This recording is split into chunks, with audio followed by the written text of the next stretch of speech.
ఆషారోషు దినములలో జరిగిన చర్యల వివరమును ఇందు దేశం మొదలుకొని కూషు దేశం వరకు 127 సంస్థానములు అహష్వేరోషు ఏలెను. ఆ కాలమందు రాజైన అహష్వేరోషు షూషను కోటలో నుండి రాజ్య పరిపాలన చేయుచుండగా తన ఏలుబడి యందు 3వ సంవత్సరమున తన అధిపతులందరికీ సేవకులకును విందు చేయించెను. పారసీక దేశము యొక్కయు మాద్య దేశము యొక్కయు పరాక్రమశాలులను గనులను సంస్థానాధిపతులను అతని సన్నిధి ఉండగా అతడు తన మహిమగల రాజ్యం యొక్క ఐశ్వర్య ప్రభావములను తన మహత్యాతిశయ ఘనతలను అనేక దినములు అనగా 180 దినములు కనపరిచెను. ఆ దినములు గడిచిన తర్వాత రాజు షూషను కోటలో ఉన్న అల్పులేమి గనులనేమి జనులందరికీ రాజు కోటలోని తోట ఆవరణములో 7 దినములు విందు చేయించెను. అక్కడ ధవల ధూమ్ర వర్ణముల గల అవిసనారుతో చేయబడిన త్రాళ్ళతో చెలువరాతి స్తంభము మీద ఉంచబడిన వెండి కమ్మములను తగిలించిన తెలుపును ఊదా రంగును కలిసిన తెరలు వేలాడుచుండెను. మరియు ఎరుపు, తెలుపు, పసుపు, నలుపు అయిన చలవరాతి పరిచిన నేల మీద వెండి బంగారమయమైన జలతారుగల పరుపులుండెను. అచ్చట కూడిన వారికి వివిధమైన బంగారు పాత్రలతో పానమిచ్చుచు రాజు స్థితికి తగినట్టుగా రాజు ద్రాక్షారసమును దాసులకు అధికముగా పోసిరి. ఆ విందు పానము ఆజ్ఞానుసారముగా జరుగుటను బట్టి ఎవరను బలవంతం చేయలేదు. ఎవడు కోరినట్టుగా వానికి పెట్టవలనని తన కోట పని వారికి రాజు ఆజ్ఞ ఇచ్చి ఉండెను. రాణి అయిన వస్తి కూడా రాజైన అహష్వేరోషు కోటలో స్త్రీలకు ఒక విందు చేయించెను. 7వ దినమందు రాజు ద్రాక్షారసం త్రాగి సంతోషముగా ఉన్నప్పుడు కూడి వచ్చిన జనమునకును అధిపతులకును రాణి అయిన వస్తి యొక్క సౌందర్యమును కనపరచవలనని రాజ కిరీటం ధరించుకొనిన ఆమెను తన సన్నిధికి పిలుచుకొని వచ్చినట్లు రాజైన అహష్వేరోషు ఎదుట ఉపచారము చేయు మహమానం, బిజ్దా, వర్బాన, లిగ్దా, అవగ్ద, బేతరు, కర్కసు అను 7 నపుంసకులకు ఆజ్ఞాపించెను. ఆమె సౌందర్యవతి. రాణి అయిన వస్తి నపుంసకుల చేత ఇయ్యబడిన రాజాజ్ఞ ప్రకారం వచ్చుటకు ఒప్పుకోపోగా రాజు మిగిలిన కోపగించెను. అతని కోపము రగులుకొనెను. విధిని రాజ్యధర్మమును ఎరిగిన వారందరి చేత రాజు ప్రతి సంగతి పరిష్కరించుకొనివాడు గనుక అతడు కాలజ్ఞానులను చూచి రాణి అయిన వస్తి రాజు అయిన అహష్వేరోషును నేను నపుంసకుల చేత ఇచ్చిన ఆజ్ఞ ప్రకారం చేయక పోయినందున ఆమెని విధిని బట్టి చేయవలసినదేమని వారిని అడిగాను. అతని సన్నిధిని ఉండి రాజు ముఖమును చూచుచు రాజ్యమందు ప్రథమ పీఠముల మీద కూర్చుండు పారసీకుల యొక్క మాదీయుల యొక్క 7 ప్రధానులు ఎవరనగా కర్షేన, షతారు, అద్మతా, తర్షిషు, మెరను, మెర్సెన, మెముకాను అనువారు. మెముకాను రాజు ఎదుట ప్రధానుల ఎదుటను ఇలాగ ప్రత్యుత్తరం ఇచ్చాను. రాణి అయిన వస్తి రాజు ఎదుట మాత్రం కాదు, రాజైన అహష్వేరోషు యొక్క సకల సంస్థానంలో నుండి అధిపతులందరి ఎడలను జనులందరి ఎడలను నేరస్తురాలాయను. ఎలైనగా రాజైన అహష్వేరోషు తన రాణి అయిన వస్తిని తన సన్నిధికి పిలుచుకొని రావాలని ఆజ్ఞాపింపగా ఆమె రాలేదని సంగతి బయలుపడగాని స్త్రీలందరూ దాన్ని విని ముఖం ఎదుటని తమ పురుషులను తిరస్కారం చేయదు. మరియు పారసీకుల యొక్క మాధవుల యొక్క నాయక పత్నులు రాణి చేసిన దాని సమాచారం విని రాణి పలికినట్లు ఈ దినమందు రాజు యొక్క అధిపతులందరితో పలుకుదురు. దీనివలన బహు తిరస్కారమును కోపమును పుట్టును. రాజునకు సమ్మతి అయిన వస్తి రాజైన అహష్వేరోషు సన్నిధికి ఇకను రాకూడదని తమ యొద్ద నుండి ఒక రాజాజ్ఞ పుట్టవలెను. అది తప్పకుండానట్లు పారసీకులకు మాదీయులకు న్యాయం చొప్పున నియమింపవలెను. మరియు వష్టి కంటే యోగ్యరాలని రాణినిగా తాము చేయవలను. మరియు రాజు చేయు నిర్ణయం విస్తారమైన తమ రాజ్యమంతటా ప్రకటించినలా గనురాలు గాని అల్పురాలు గాని స్త్రీలందరూ తమ పురుషులను సన్మానించుదరని చెప్పాను. ఈ సంగతి రాజునకు అధిపతులకును అనుకూలముగా ఉండేను గనుక అతడు మెముకాను మాట ప్రకారం చేసింది. ప్రతి పురుషుడు తన ఇంటిలో అధికారిగా ఉండవలనని, ప్రతి పురుషుడు తన స్వాభావిక అనుసరించి తన ఇంటి వారితో మాట్లాడవలనని ఆజ్ఞ ఇచ్చి, ప్రతి సంస్థానమునకు దాని రాత ప్రకారముగాను ప్రతి జనమునకు దాని భాష ప్రకారముగాను రాజు తన సకలమైన సంస్థానం దానికి వచ్చిన తాకీదులను పంపించెను.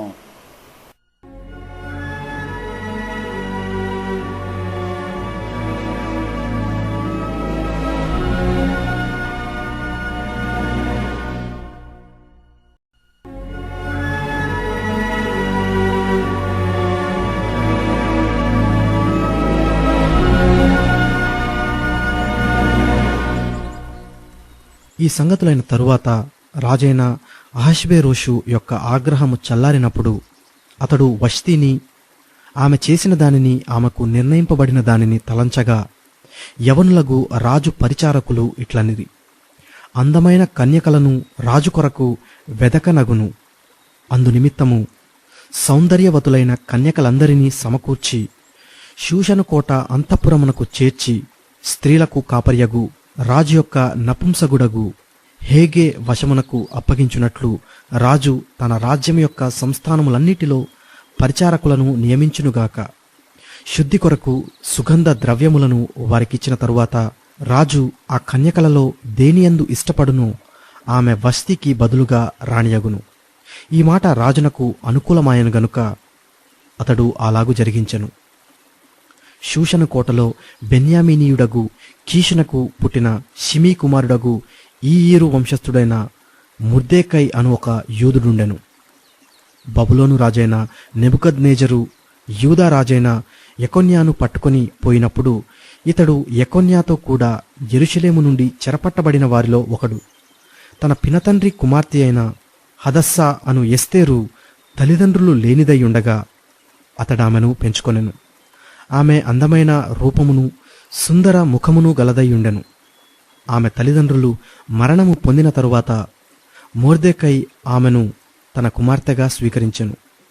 రాజాజ్ఞయు అతని నిర్ణయమును ప్రచురము చేయబడి కన్యకలు అనేకులు షూషను కోటలో పోగు చేయబడి హేగే వశమునకు అప్పగింపబడగా, ఎస్తేరును రాజు యొక్క నగరునకు తేబడి స్త్రీలను కాయు హేగే వశమునకు అప్పగింపబడెను. ఆ చిన్నది అతని దృష్టికి ఇంపైనది గనుక ఆమె అతని వలన దయ పొందెను. కాబట్టి ఆమె పరిమళ క్రియల కొరకైన వస్తువులను, ఆమెకు కావలసిన భోజన పదార్థములను రాజు ఇంటిలో నుండి ఆమెకు ఇయ్యదగిన 7 ఆడుపిల్లలను అతడు ఆమెకు త్వరగా ఏర్పరచి ఆమెను, ఆమె చెలికత్తెలను అంతఃపురములో అతిశ్రేష్టమైన స్థలమందుంచెను. మొర్దెకై నీ జాతిని, నీ వంశమును కనపరచకూడదని ఎస్తేరునకు ఆజ్ఞాపించియుండెను గనుక ఆమె తెలుపలేదు. ఎస్తేరు ఎలాగుండెనో అదియు, ఆమెకేమీ సంభవించునో అదియు తెలుసుకొనుటకై అంతఃపురము యొక్క ఆవరణము ఎదుట ప్రతి దినము మొర్దెకై తిరుగులాడుచుండెను. 6 మాసములు గోపరస తైలముతోనూ 6 మాసములు సుగంధ వర్గములతోనూ స్త్రీల పరిమళ క్రియల కొరకైన మరి వేరు పదార్థములతోనూ స్త్రీలు పరిమళ క్రియలు ముగించి రాజునద్దకు పోవువారు 12 మాసములైన తరువాత రాజైన అహష్వేరోషునద్దకు వెళ్ళుటకు ఒక్కొక్క చిన్నదానికి వంతు వచ్చినప్పుడు ఒక్కొక్క చిన్నది రాజునద్దకు ఆ విధముగా పోవుచుండెను. ఏమనగా ఆ తీరున వారు పరిమళ క్రియలు చేయుకాలము సంపూర్ణమగుచుండెను. మరియు అంతఃపురములో నుండి రాజు ఇంటిలోనికి వెళ్ళవలసిన సమయమందు ఆమె ఏమేమి కోరునో అది అట్టి స్త్రీకి ఇయ్యబడుట కద్దు. సాయంత్రమందు ఆమె లోపలికి వెళ్ళి మరుదినము ఉపపత్నులను కాయు రాజు యొక్క షండుడైన షయద్గజు అను అతని వశములోనున్న 2వ అంతఃపురమునకు తిరిగి వచ్చును. ఆమె యందు రాజు సంతోషించి ఆమెను పేరు పెట్టి పిలిచితేనే గాని ఆమె రాజునొద్దకు మరలా వెళ్లకుండెను. మొర్దెకై తన కుమార్తెగా స్వీకరించుకొనిన తన పినతండ్రి అయిన అబీహాయిలు కుమార్తెయగు ఎస్తేరు రాజునొద్దకు వెళ్ళుటకు వంతు వచ్చినప్పుడు స్త్రీలను కాయు రాజు యొక్క షండుడైన హేగే నిర్ణయించిన అలంకారము గాక ఆమె మరి ఏమీ కోరలేదు. ఎస్తేరును చూచిన వారందరికీ ఆమె యందు దయపుట్టెను. ఈ ప్రకారము ఎస్తేరు రాజైన అహష్వేరోషు ఏలుబడియందు 7వ సంవత్సరమున టెబేతు అను 10వ నెలలో రాజనగరులోనికి అతని యొద్దకు పోగా స్త్రీలందరికంటే రాజు ఎస్తేరును ప్రేమించెను. కన్యకలందరికంటే ఆమె అతని వలన దయాదాక్షిణ్యములు పొందెను. అతడు రాజ్య కిరీటమును ఆమె తల మీద ఉంచి ఆమెను వస్తీకి బదులుగా రాణిగా నియమించెను. అప్పుడు రాజు తన అధిపతులందరికిని సేవకులందరికిని ఎస్తేరు విషయమై ఒక గొప్ప విందు చేయించి సంస్థానములలో సెలవు దినము ప్రకటించి రాజు స్థితికి తగినట్టుగా బహుమతులు ఇప్పించెను. 2వ మారు కన్యకలు కూర్చబడినప్పుడు మొర్దెకై రాజు గుమ్మములో కూర్చొనియుండెను. ఎస్తేరు మొర్దెకై యొక్క పోషణమందున్న కాలమున చేసినట్టుగానే ఇప్పుడును అతని మాటకు ఆమె లోబడిచుండెను గనుక మొర్దెకై తనకు ఆజ్ఞాపించిన ప్రకారము ఎస్తేరు తన జాతినైనను తన వంశమునైనను తెలియజేయకయుండెను. ఆ దినములలో మొర్దెకై రాజు గుమ్మములో కూర్చొనియుండగా రాజు యొక్క 2 షండులైన బిక్తాను తెరేషు అను ద్వారపాలకులు కోపగ్రస్తులై రాజైన అహష్వేరోషును చంపుటకు ఆలోచించుకొనియుండిరి. ఈ సంగతి మొర్దెకైకి తెలియబడినందున అతడు దానిని రాణి అయిన ఎస్తేరుతో చెప్పెను. ఎస్తేరు మొర్దెకై యొక్క పేరట రాజునకు దాని తెలియజేసెను. ఈ సంగతిని గూర్చి విచారణ కాగా అది నిజమాయను. అందుచేత వారిద్దరును ఒక చెట్టుకు ఉరితీయింపబడిరి. ఇది రాజు ఎదుటనే రాజ్య సమాచార గ్రంథమందు వ్రాయబడెను.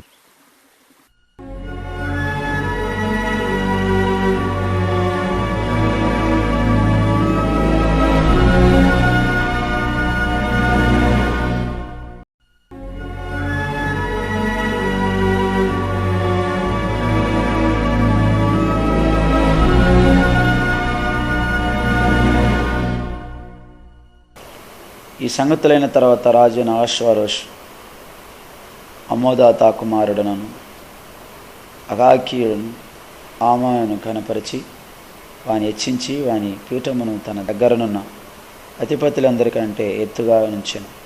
కాబట్టి రాజు గుమ్మమున్న రాజ సేవకులందరూ రాజాజ్ఞసారముగా మోకాలుని హామానుకును నమస్కరించి మొర్దెకై సంగతియు వంగకియు నమస్కారం చేయకు ఉండగా రాజు గుమ్మమునుకున్న రాజసేవకులు నీవు రాజ్ఞ అనుసార ఎందుకు మీరుచున్నావని మొర్దెకైని అడిగిరి.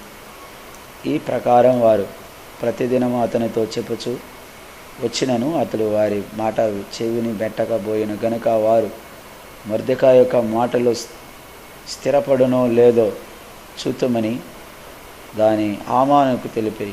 ఎలయనగా అతడు నేను యూదుడను గనుక ఆ పని చేయజాలనని వారితో చెప్పి ఉండెను. మొర్దెకై వంగకయు నమస్కరింపకయు ఉండుట హామాను చూచినప్పుడు బహుగా కోపగించి మొర్దెకై ప్రాణం మాత్రం తీయుట స్వల్ప కార్యమని ఎంచి మొర్దెకై యొక్క జనులు ఎవరైనది తెలుసుకొని అహష్వేరోషు యొక్క రాజ్యం అంతంతటా మొర్దెకై స్వజనులకు యూదులందరినీ సంహరించుటకు ఆలోచించెను. రాజైన అహష్వేరోషు యొక్క ఏలుబడి యందు 12వ సంవత్సరమున నీసాను మాసమున అనగా ప్రథమ మాసమున వారు హామాను ఎదుట పూరు అనగా చీటిని దినదనమునకును నెలకును ఆధారు అను 12వ నెల వరకు వేయిచి వచ్చిరి. అంతటా హామాను అహష్వేరోషుతో చెప్పినదేమనగా నీ రాజ్య సంస్థానం అన్నిటి యందు జనులలో ఒక జాతి వారు చెదిరి ఉన్నారు. వారి విధులు సకల జనుల విధులకు వేరుగా ఉన్నవి. వారు రాజు యొక్క ఆజ్ఞలు గైకొనవారు కారు. కాబట్టి వారిని ఉండనిచ్చుట రాజునకు ప్రయోజనకరము కాదు. రాజునకు సమ్మతి అయితే వారు హతము చేయబడినట్లును నేను ఆ పని చేయ వారికి 20,000 మణుగులు వెండిని రాజు యొక్క ఖజానాలో ఉంచుటకు తూచి అప్పగించినట్లును చట్టము పుట్టించమనగా రాజు తన చేతి ఉంగరం తీసి దానిని అమోదాత కుమారుడైన ఆగాగీయుడగు హామానుకు ఇచ్చి, ఆ వెండి నీకు ఇవ్వబడి ఉన్నది, నీ దృష్టికి ఏది అనుకూలమో అది నీ జనులకు ఆ జనులకు చేయనట్లుగా వారును నీకు అప్పగింపడి ఉన్నాడని రాజు సెలవిచ్చింది. ఈ హామాను యూదులకు శత్రువు. మొదటి నెల 13వ దినమందు రాజు యొక్క రాతగాండ్రు పిలవబడిరి. హామాను ఆజ్ఞాపించిన ప్రకారం అంతయు ఆయా సంస్థానం మీద ఉంచబడిన రాజు యొక్క అధిపతులకును అధికారులకును ఆయా సంస్థానంలోని జనం మీద ఉంచబడిన అధిపతులకును అధికారులకును వారి వారి లిపిని బట్టి ఆయా జనముల భాషను బట్టి రాజైన ఆశ్వారోషు పేరిట ఆ రాతగాండ్ర చేత తాకీదులు రాయింపబడి రాజు ఉంగరం చేత ముద్రింపబడి ఆదారు అను 12వ నెల 13వ దినమందు యవనులనేమి వృద్ధులనేమి శిశువులనేమి స్త్రీలనేమి యూదులందరినీ ఒక్క దినమంది బొత్తిగా నిర్మూలన చేసి వారి సొమ్ము కొల్లపుచ్చుకోమని తాకీదులను అంచెవారి చేత రాజ్య సంస్థానములకు పంపబడిన మరియు ఒకానొక దినమునకు వారు సిద్ధపడవలనని ఆ ఆజ్ఞకు ఒక ప్రతిఫలింపబడినదై ప్రతి సంస్థానంలో ఉన్న సమస్త జనులకు ఇయ్యబడిటకు పంపబడిన అంచెవారు రాజాజ్ఞ చేత త్వరపెట్టబడి బయలువెళ్ళారు. ఆ ఆజ్ఞ షూషను కోటలో ఇయ్యబడిన. దాని విని షూషను పట్టణము కలతబడిన. అంతటా రాజును హామానును విందుకు కూర్చుండిరి.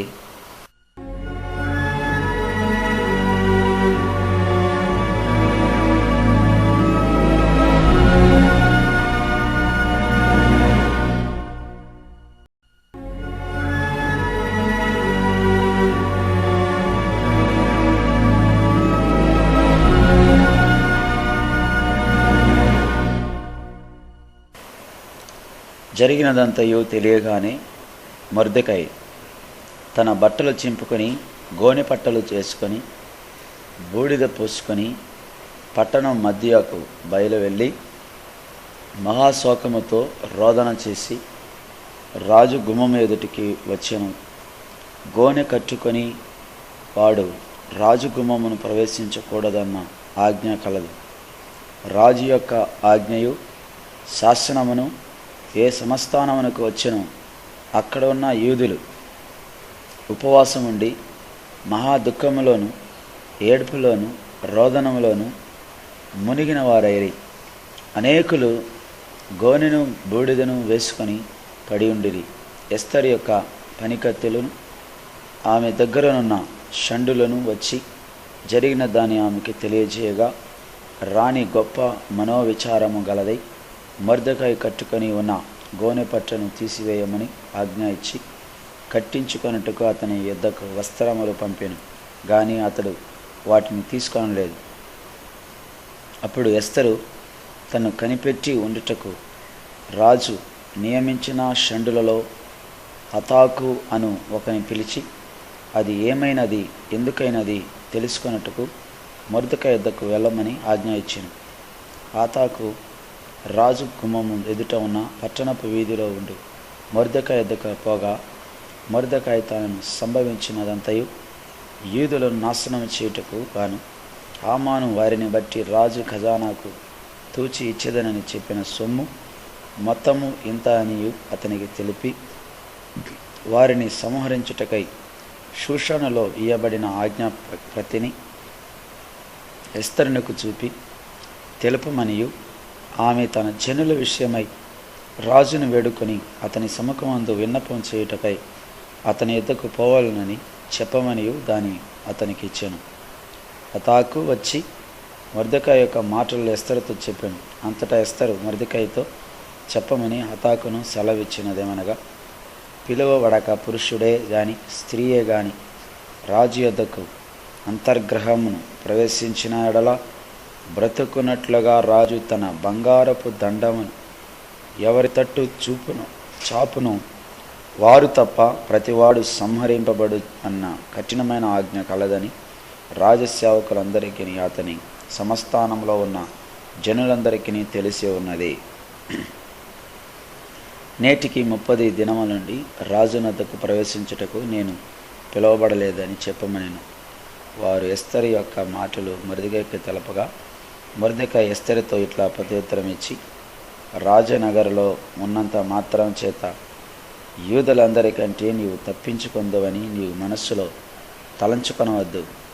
నీవు ఈ సమయమందు ఏమీయూ మాట్లాడక మౌనంగా ఉన్నాడల యూదులకు సహాయము విడుదలయు మరి యొక్క దిక్కు నుండి వచ్చును గాని నీవును నీ తండ్రి ఇంటి వారును నశించెదురు.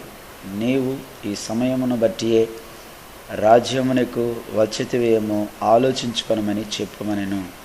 అప్పుడు ఎస్తరు మొర్దెకైతో మరలా ఇట్లను, నీవు పోయి షూషనునందు కనబడిన యూదులందరికీ సమాజ మందిరమునకును సమకూర్చి నా నిమిత్తం ఉపవాసం ఉండి 3 దినములు అన్నపానములు చేయకుండుడి. నేను నా పనికత్తులను కూడా ఉపవాసం ఉందము. ప్రవేశించుట న్యాయ వ్యతిరేకతము ఉన్నను నేను రాజునద్దకు ప్రవేశించదను. నేను నశించెదను. అటువలనే మొర్దెకై బయలుదేరి ఎస్తర్ తనకు ఆజ్ఞాపించిన అంతటి ప్రకారముగా జరిగించెను.